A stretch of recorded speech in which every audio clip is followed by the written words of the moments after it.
Well, there was a surprise opening on the Bodhisattva Breakfast Corner lineup. So I wanted to just share some things I've been thinking about. It's this time of year, always comes around, these thoughts. Yesterday was the winter solstice, December 21.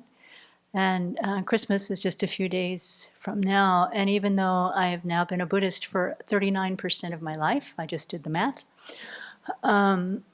Christmas is still has a lot of meaning for me. And I think it's not so much the nostalgia for anything, but the deep symbolism of it, I think, is quite profound and has meaning for people from all over the place. And it ties into the solstice. The thing that the kind of words that come into my mind, I mean, the way I relate to Christmas mostly is through the music, and have always done that. And so, of course, the Christmas carols don't run through my head anymore, and I can now go to the dentist and, listen to them if I have a dental appointment in December and not come away singing Christmas carols. That's taken some years to get over, but I don't have that anymore. But there is a chant that Seattle musician named Charlie Murphy, who was Rumors of the Big Wave was his band in the 80s and 90s. And Charlie had and Jamie Sieber together, had a chant for the solstice that went like this. Light, I'm not going to chant it, but the words are, light is returning. Even though it is the darkest hour, no one can turn back the dawn. Let us keep it burning. Let us keep the light of hope alive. Make safe our journey through the storm. And then it ends with one planet is turning, circling on a path around the sun. Earth Mother is calling her children home. Earth Mother is calling her children home.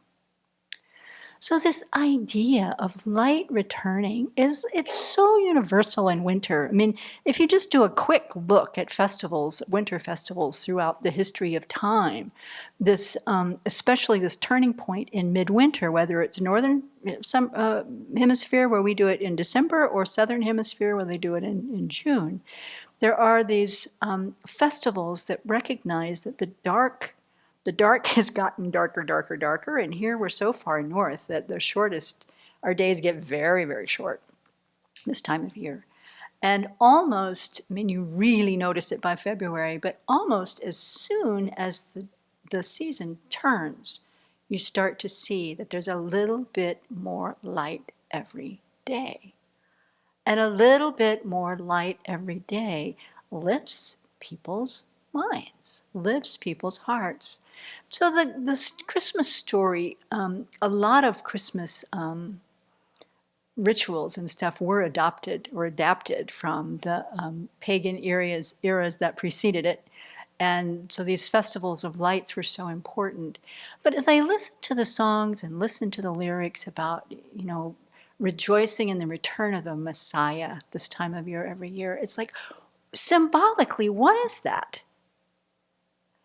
To me, really strongly, especially, after all these years of practicing the Dharma, that symbology of craving for a Messiah is simply an expression of the suffering of living beings, the suffering of samsara that is reaching for some way out, some opening, some hope, some light that can relieve our suffering. And no matter what people's belief system is, whether that comes in the form of a Messiah or whether that comes in the form of recognizing I have the potential to become Buddha, I can realize the true nature and lead all beings. It is such a deep expression of our suffering, our longing, and I believe too a recognition of our potential. So that we can take any of these winter festivals and look at the dark as an analogy for so many things that we go through, and look at this coming returning of the light as our potential to be able to transform and go forward. And that's mostly what I wanted to emphasize, because if we look around this year, again, the last few years, it's dark out there sometimes, a lot.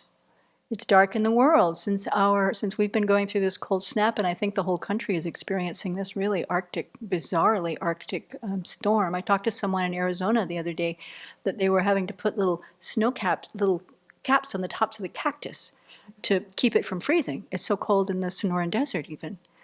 So there's this Arctic wave sweeping the country, and it's cold here. There's no doubt about it. And yet many people have brought up and think about how it is in Ukraine, friends, where their power has been, bombed to smithereens so that people are suffering so deeply. This is nothing.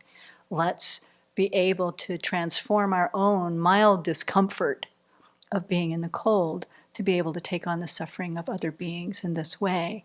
So learning to transform the dark is a part of our practice. Learning to keep this light of hope alive, both externally and internally, and understanding what our own potential is a part of our practice. So in celebrating this season, however it's done or however, whatever we call it, for us on Christmas Day, this long tradition now of reciting aloud Shantideva's Guide to a Bodhisattva's Way of Life is is an example of how it is that we turn to the light. Who is a better guide for cultivating our potential to become bodhisattvas? And the practice of bodhisattvas that give us the method to become Buddha. Who is a better guide than Shantideva? Why not spend Christmas Day in that way, celebrating the return of the light? So in memory of Charlie Murphy, he died quite a few years ago of ALS. He was a great musician, but he was also a very strong civil rights activist and a very fine man who worked a lot with youth, working to benefit, bring out the light in young people. He died a few years ago. But again, just think of these words, that light is returning. Even though it is the darkest hour, no one can turn back the dawn. Let's keep it turning. Let's keep the light of hope alive and make safe our journey through the storm. One planet is turning, circling on its path around the sun. Earth Mother is calling her children home. So happy solstice, Merry Christmas, greetings for Lama Tsongkhapa Day, all the festivals of lights that come this winter.